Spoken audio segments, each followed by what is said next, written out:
আজ সন্ধ্যায় পশ্চিম কাঠিগড়ার আকাশে হঠাৎ দেখা গেল এক ভয়ঙ্কর ও রহস্যজনক দৃশ্য।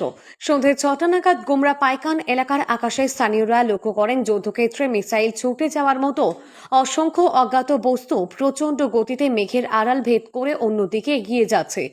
দীর্ঘক্ষণ ধরে চলে এই ভয়ঙ্কর দৃশ্য, যা দেখে আতঙ্কিত হয়ে পড়েন এলাকার মানুষ।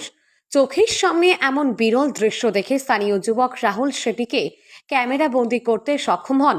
অল্প সময়ের মধ্যেই এলাকায় ভিড় জমে যায় সেই অদ্ভুত দৃশ্য প্রত্যক্ষ করার জন্য।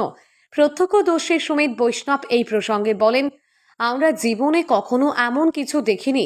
হঠাৎ করে আকাশে অজানা বস্তুগুলো মিসাইলের মতো ছুটতে দেখে সত্যিই আতঙ্কে ভরে যায় চারপাশ।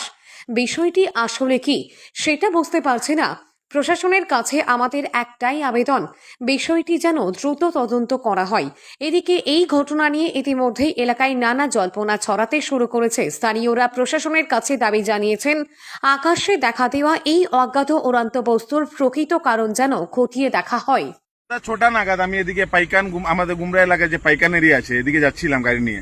হঠাৎ দিকে লোকজনের ছোটাছুটি, এক বিরল দৃশ্য দেখতে পেলাম। আমিও নামলাম, নেমে দেখলাম অনেকজন ক্যামেরাবন্দিও করছে। আমি ভয় পেয়ে ক্যামেরাবন্দিও করতে পারিনি।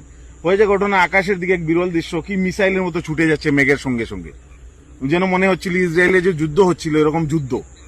তো এই জিনিসটা আমি বুঝতে পারলাম না কি হলো কি না, এলাকা জুড়ে চাঞ্চল্য হয়ে যাচ্ছে, কি হচ্ছে জিনিসটা। প্রায় ঘন্টার মতো এরকম দেখতে পেলাম। তারপর এটাই রিকোয়েস্ট আমার প্রশাসনের কাছে যে এটা ভালো করে তদন্ত করা হোক, বা আমাদের সরকারের কাছে এই জিনিসটা অ্যাকচুয়ালি কি। আমি তো একসময় একটা ভাবলাম এটা এলিয়েন নাকি, তারপরে ভাবলাম লাইটিং এর মধ্যে যাচ্ছে, আপনার ভিডিওতে দেখতে পারবেন যে লাইটিং এর মধ্যে খুব স্পিডে যাচ্ছে। জিনিসটা কি এক্স্যাক্টলি, আমার এটাই রিকোয়েস্ট প্রশাসনের কাছে, তারপর আমাদের সরকারের কাছে জিনিসটা তদন্ত করে যাতে মানুষের মনের ভয়টাকে দূর করুক।